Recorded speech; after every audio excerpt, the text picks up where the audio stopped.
Yung mga sir to, Mitsubishi Galant. Anong year model to sir?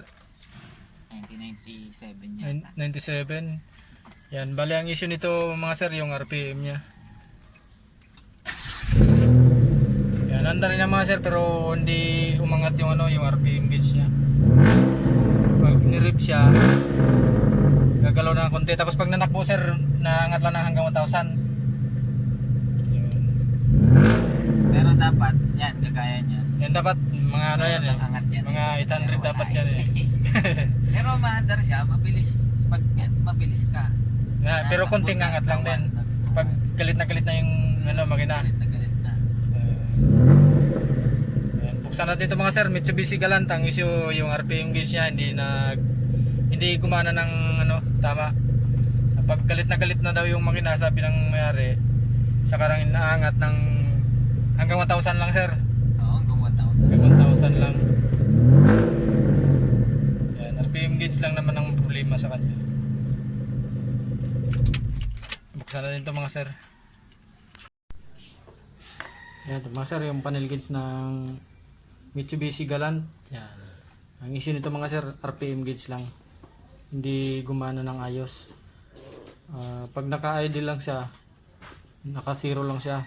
Tapos pag nanakbo na, tapos matulin, galit na yung makina.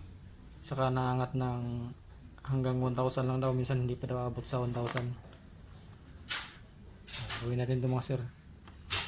Nabuksan na rin to kasi naglagay pala sila ng ito TRD.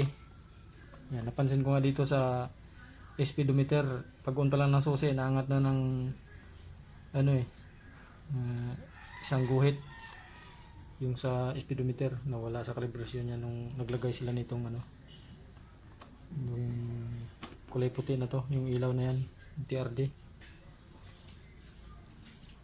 Repair natin ito mga sir, yung RPM gauge nya.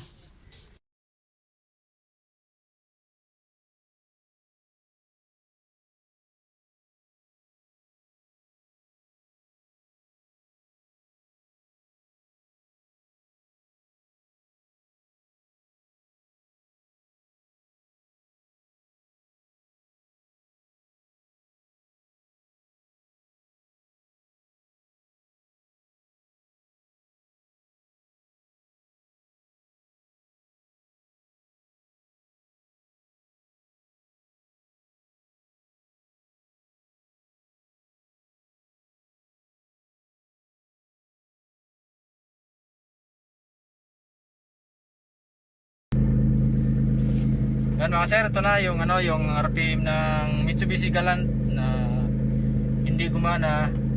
At ngayon okay na siya. After repair, yan, taas ng minuro 1.5. Okay na siya mga sir. Kami tulog pa eh. Wala, maaga nagising mga tao dito. Maaga. Oo. Lakas ng andar, ang tunog ng tambutso no? Naku, papaano pa yun? Oh. Gagawin to, ano pa yung pipe niya? Laki ba naman kasi ng makina no? Kunting kunting dapo lang ng Yan, may catalytic pipe. kunting dapo lang ng pa ako sa oh. Ngayon ka lang ba nakagawa ng ganat na Oo. Pero marami na nagpagawa sa akin ng Galant, pero mga panel gauge lang dala nila dito eh.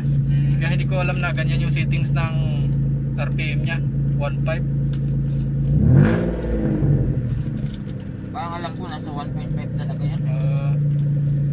Yan, okay na mga sir. Man, doon na yan i-adjust. Doon sa makina. Yan, okay na mga sir, yung RPM gauge ng Mitsubishi Galant. After repair. Okay. Maraming salamat.